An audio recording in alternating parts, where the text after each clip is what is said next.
their perspectives on paid leave. So please join me in welcoming Representative Crenshaw, Representative Wagner, Representative Walorski, Representative Cunningham, and Representative Allred. Let's give them a round of applause. Good, thank you. It's good to see you again. Good to see you. How are you? Great to see you again. This one. Okay. Hello, welcome back. See if this is on. I am on. We just concluded, as you know, a fantastic panel with the senators. And now we'll hear from members of the U.S. House of Representatives who have taken a leading role in advancing paid leave. Again, my name is Lori Todd Smith. I'm the director of the Women's Bureau at the United States Department of Labor. My experience over the last 30 years has been focused on education, workforce, and early childhood development. As child's early relationships are critical in shaping brain development, specifically for the first 3 years of life. A child's early learning connections is so important in shaping their brain development, specifically for those first 3 years. So a person's ability to contribute to society and workforce begins at birth. It's critical that investments in early childhood begin on day one, in the most crucial time of brain development. Just some food for thought as we add to the conversation on why paid leave is so important. So let's get to it, directly hearing from the people who are leading on this work. We'll go through one round of questions, and if time allows, I have additional group discussion questions. So I'm going to start with Representative Walorski. As a member of the House Ways and Means Committee, what would be the advantage to working families of having a paid leave policy, and how do you think that would benefit our nation's economy? Sure, thank you very much, and thanks to all of you that are here today. I can tell you we've been looking for about the last year on what the concept of paid time leave would look like. And one of the things that we did is a deep dive in the private sector to look at what are small businesses doing, what can we do to better get women off the sidelines back into the working economy? How can we do that without mandates, and how can we do that where small business can be a big part of this as well? So one of the things that we've been looking at is the concept of using the private market as a partner. There's a lot of companies already out there in this country that have paid parental leave. And if you look at what the private sector is doing, which is kind of all over the map, but something that we could do as a phase-in, a phase one, I think are really targeted towards women and millennials that absolutely want to spend quality time with their families. They want to do more things than just being at work. They're great employees. They've been there a long time, or in this case, millennials getting into the market. But we looked at ways that we could pool resources together, be a partner with the government, not necessarily having it just purely government funded. But we got so much great information back from the private sector that, and passing the National Defense Authorization budget with the paid time off piece that's in there right now, looking at mothers having children, adopting children, or adopting or foster care. I think when you look at those three principles in this country, and we already have an example in front of us today, we've just found in all the research we've done, getting women off the sidelines and back into the workforce is one of the best things we can do for certainty and security in our own country. So I am grateful having a chance to chat with all of you today, and I'm very grateful the National Defense Authorization budget has actually put a set in stone example of where we're heading in this country in a bipartisan area, in a bipartisan arena. Great, thank you so much. Representative Cunningham, you are a self-described dadvocate. I love that term. As a father, can you also speak to the importance of ensuring that both parents have access to paid leave? Yeah, absolutely. And, my son Boone is at home right now, and he's almost, is this thing on? Yeah, it is. Is that better? All right. It's lighting up now, so I think it means something. My son Boone's at home, and he's almost 2 years old, and our journey was a little bit non-traditional, should you say. We did our big rollout announcing that I was running for Congress, and literally the next day, my wife found out she's pregnant. And so it's just like buckle in. And so, the first year and a half has been quite a ride, obviously, with everything else. But, at the end of the day, it's a team effort. And, she had a complicated pregnancy and delivery where she lost a lot of blood and had a transfusion and was in the hospital. And I was working for a small law firm. And the law firm was already being, open enough with me campaigning. And she delivered our son on Saturday, and on Monday I was back at work. And that's the reality for a lot of people, because less than 10% of employers in our country offer paternity leave. And, I regret that. I regret not being able to be at home with her more, especially during those first critical few weeks. Number one, for the bonding of my son Boone, and also just being there for my wife. And, it's tough. It's really tough. There's no manual for having kids, and you come home with this baby, and you're like, what do I do now? And he's crying, you don't know why. And so we're getting launched into that. It's tough, and it's emotionally draining. And I think just being there for your significant other, for the person you love, it just means the world, and it takes a unit. It truly does. And so that's why I think that, so many other countries are far ahead of us in this realm, and we need to play catch up, because, and it's not only just the right thing to do, but I do think that it benefits our country, and benefits economically later on down the road, just to keep families together and during those hard times, those tough times emotionally. So, I think it's more, more traditional in the past, where we offer leave for just the mothers, but the spouses as well need to be on that same level too. And I'm glad to see that we're moving that way in a bipartisan way, Democrats and Republicans, because we're humans first before we get up here, and we're fathers and we're mothers, and yeah, and hopefully after too. But the Freudian slip. right. I'm glad to see the face of Congress changing too. We came in a very powerful freshman class with a lot of young people, and who have these experiences, and who can hopefully transform these experiences into legislation that impacts everyone. So much. Okay, Representative Crenshaw, you're the co-sponsor of the New Parents Act. Why do you think it's important for Congress to lead on paid leave? Well, there's a deeper reason, and I think it's the sustainability of our civilization. We're as being a millennial, we're getting married later, we're having kids later, and there's a variety of factors for that. Cultural factors, societal factors, but possibly this factor as well, the fact that it's difficult to have kids and it's difficult to afford it.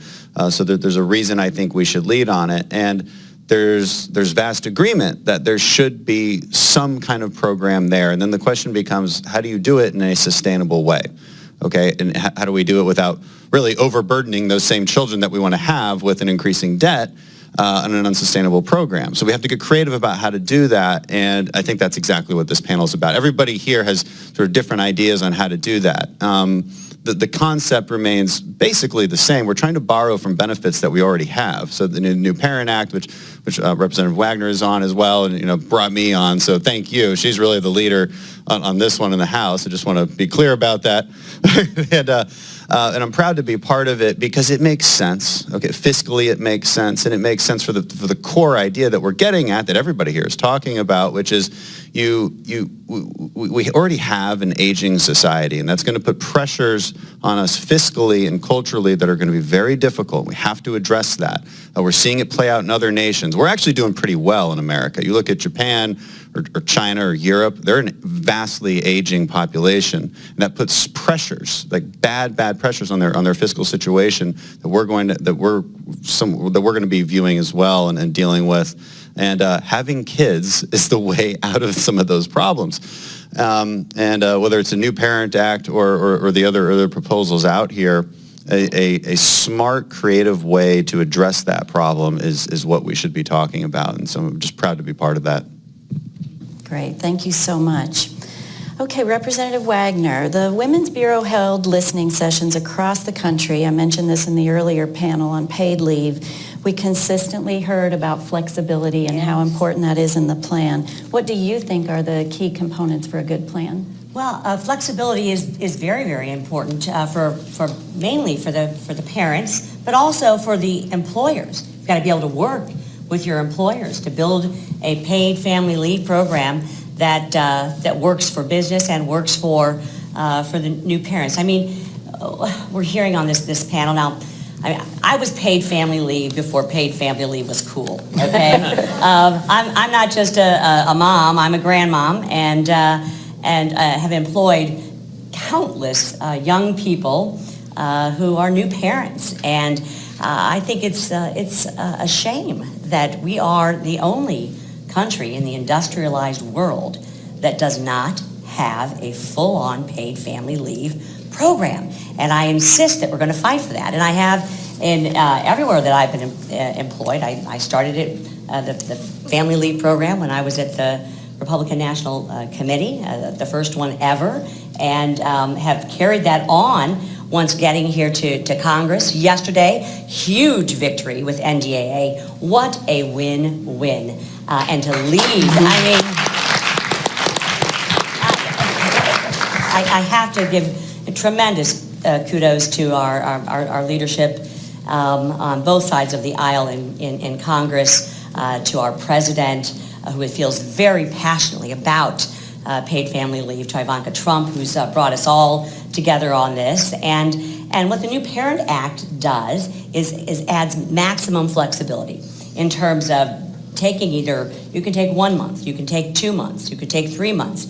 You could take breaks in between. You could do a month and then take half days. And then whatever you want to build is what we want, without mandates, without raising your payroll tax, something that's budget neutral, that offers the kind of flexibility that both employers and that young parents want. What we've heard on this panel from some of the young dads and soon-to-be dads, I'm sure, and moms, is that this is a time, having a child is a time of great joy, but it can also be a time of anxiety, especially when you're young and you're working and it's all new and you've got rent to pay and mortgages and food, and then there's diapers and sleepless nights and all the things that come with this incredible joy of being a parent. And we need to make this as positive as an experience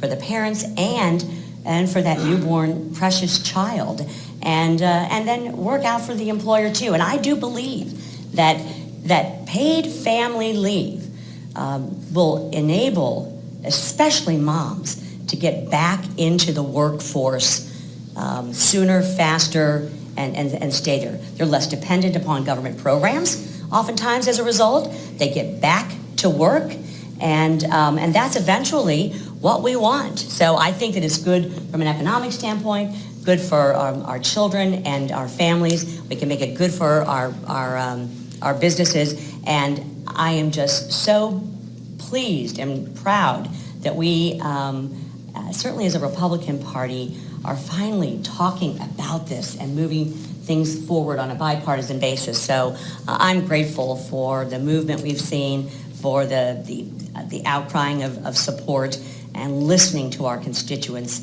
and doing the right thing for our families. Great, thank you so much. One more question.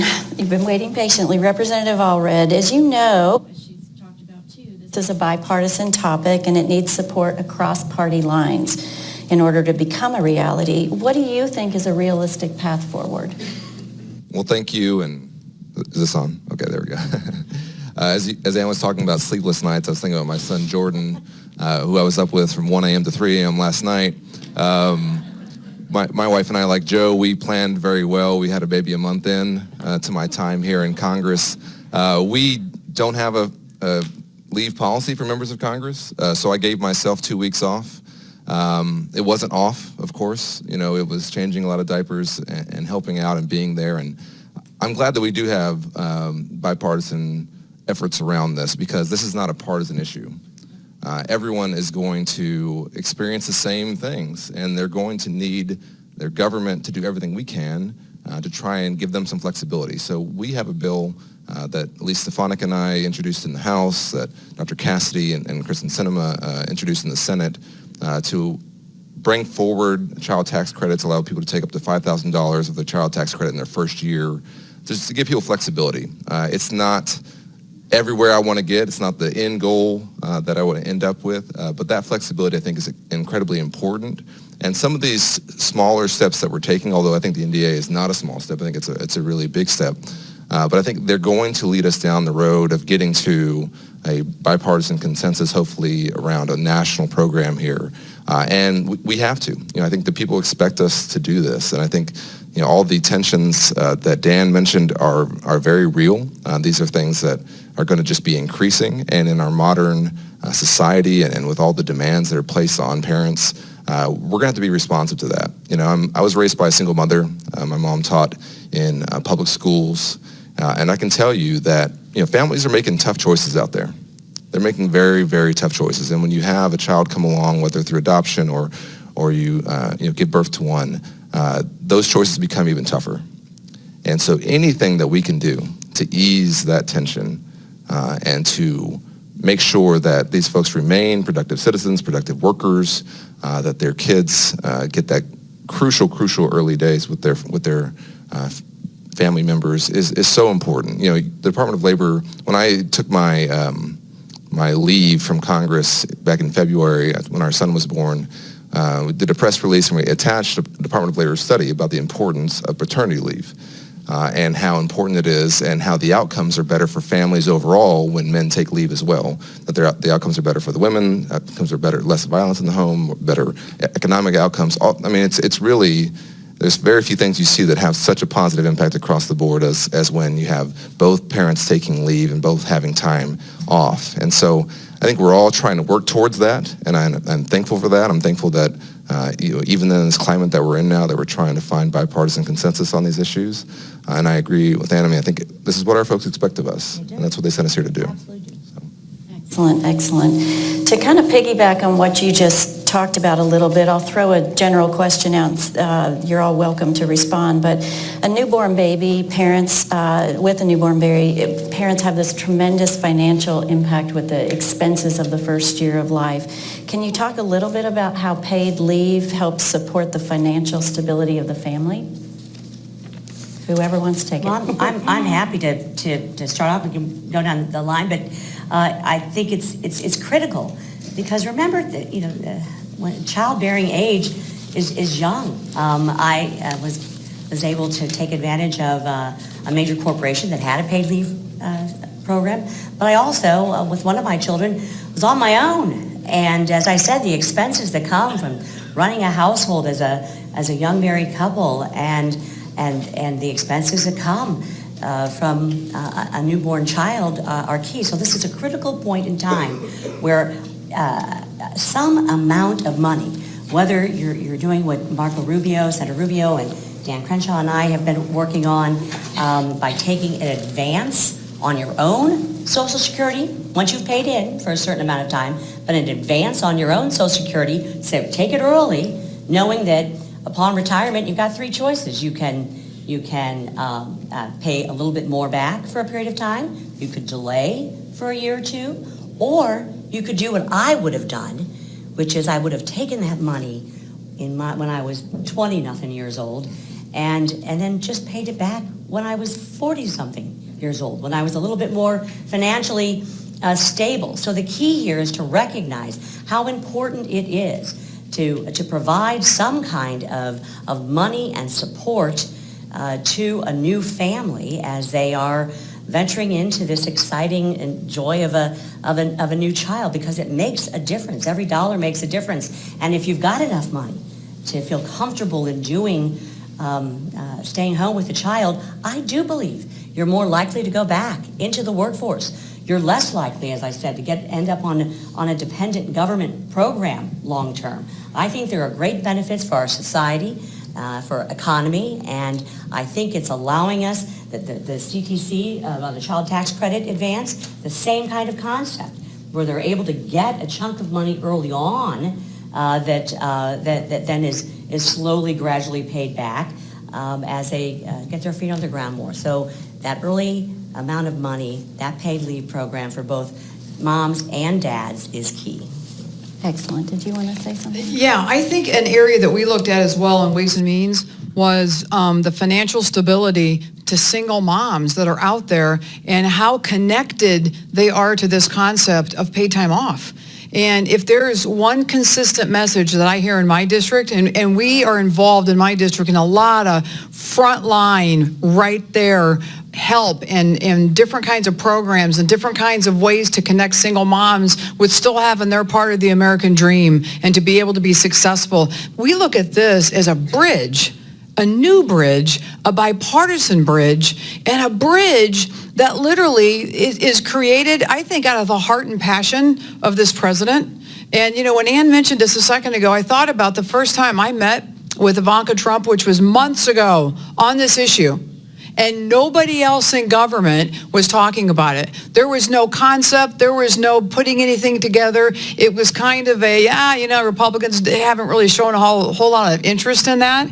And I have been amazed myself for the work that we've been able to do in our districts and then come back and report that information. And the unbelievable partnership between what Ivanka's done to get this done through the NDAA as a great place to look at as a model. And then you're going to hear from the president soon, his passion for the American worker to get men and women off the sidelines back into establishing healthy, successful families so they can reach the American dream. And I'll tell you, this is one of the most passionate group I've ever worked with. And in government, this is the fastest I've ever seen something turn around as this is turning around. So I'm telling you, for all of you out there that have supported this from our president and from Ivanka, I am honored to be a part of this. And I do believe that next year we'll see rock solid legislation with everybody's heads together, opening a whole new door for the American people. And I think it's going to be a bridge of hope for single moms.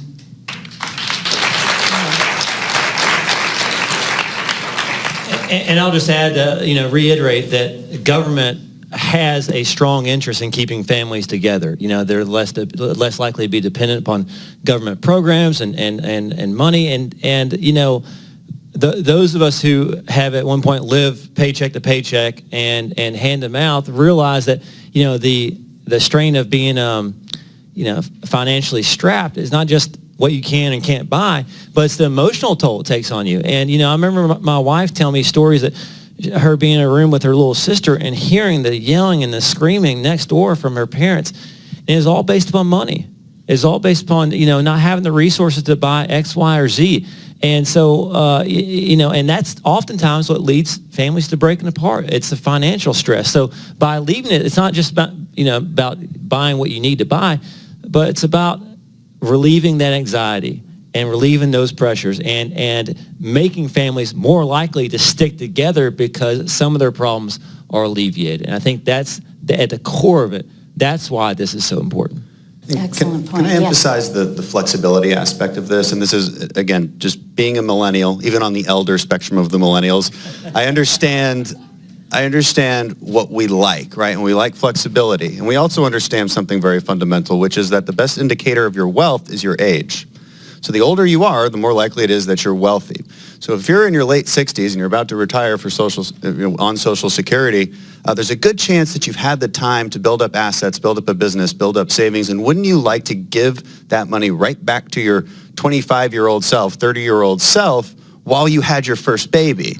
Of course you would. Of course you would choose to do that, right? And that's the whole concept behind the new Parent Act. And it's a really good concept. It doesn't add to our long-term debt, and it provides that flexibility, and it also keeps some skin in the game, right? It's not a handout, right? You're just borrowing from your future benefits, and you know that you have to pay that back because you know that having a child is an investment, just like everything else you do is an investment, whether you're taking out a student loan or getting your first mortgage. Your family is an investment, and this allows you to invest in that without all the worries that a lot of new parents, I think, inherently understand.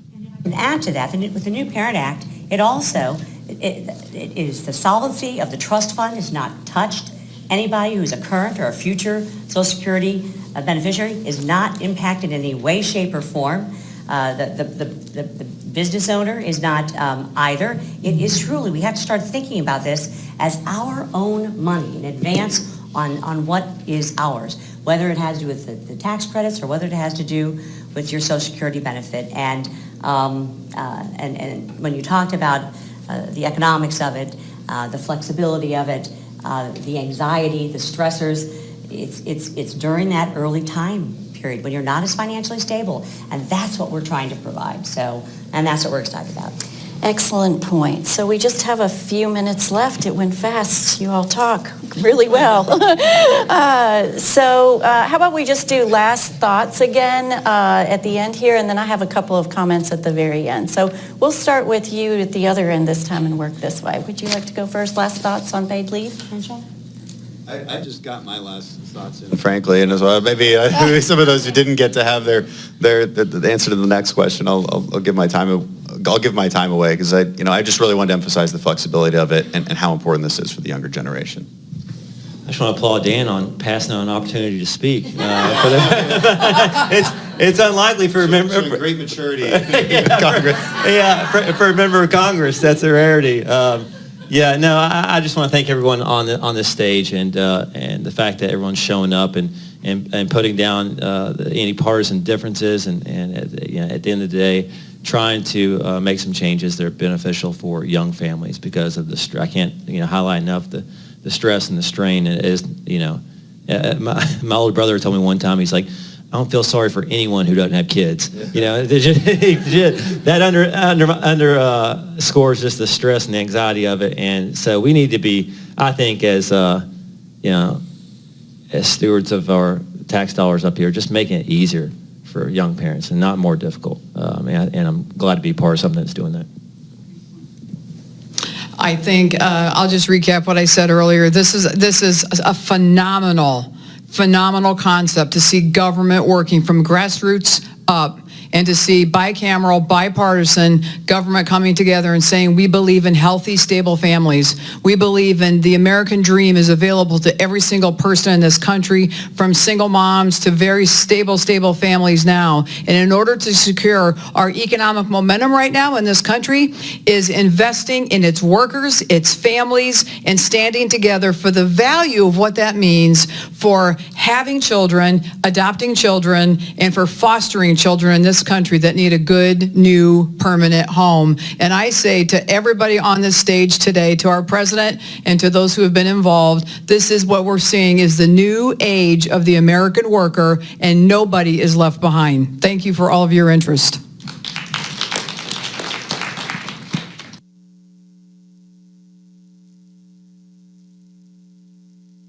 I would just say I'm going to continue to fight for paid family leave and that we get that and that we find a bipartisan consensus. I will say to everyone who's in this space, who works in this area, who is passionate about this, that we can't let the perfect be the enemy of the good.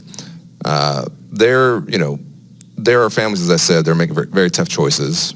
I was raised by a single mother. When we were at the end of the month, there were some tough times, and you had to wait till the next paycheck came in. And families can't wait for us to have a complete consensus or one-party control, or they don't have time for us to do that. They need us to do something now, and they need us to act. I think that's what they sent us here to do. And I think that when you talk to people out there who are really in the throes of this, which I am right now, but we're lucky. But who are really struggling through this. You understand the urgency of this issue. And so I want to thank everyone involved with this panel and with the legislation that we are considering, because I do think that this is not the kind of an issue that we can put off and just say, well, this is our end goal and it's going to be 10, 20 years before we do something about this. I'm hoping that we can have something done much sooner than that. And I think with conversations like this is how that happens. Well, as the only grandma on the panel, or glamma, I'll say, I'm happy to pave the way, all right? And literally, it's far overdue. Our time is now. We are the only industrialized country in the world without a paid family leave program. And I'm going to do everything I can, as I have through my entire working world, to make sure that we are doing the right thing, right by our families, by our children, by our workers, by our taxpayers. The time is past due, and it is up to us to act, and to act now, and to act together. So thank you all for your tremendous interest. It is a labor of love.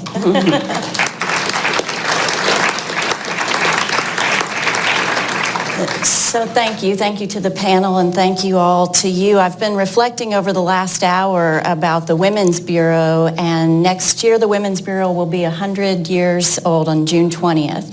And thinking about issues as they relate to helping working families is something we've been working on for a long time. So the fact that we're poised to make paid family leave a reality is truly remarkable. So I want to thank all of you for being here, everyone watching online as well, for your commitment to America's working families. Thank you so much.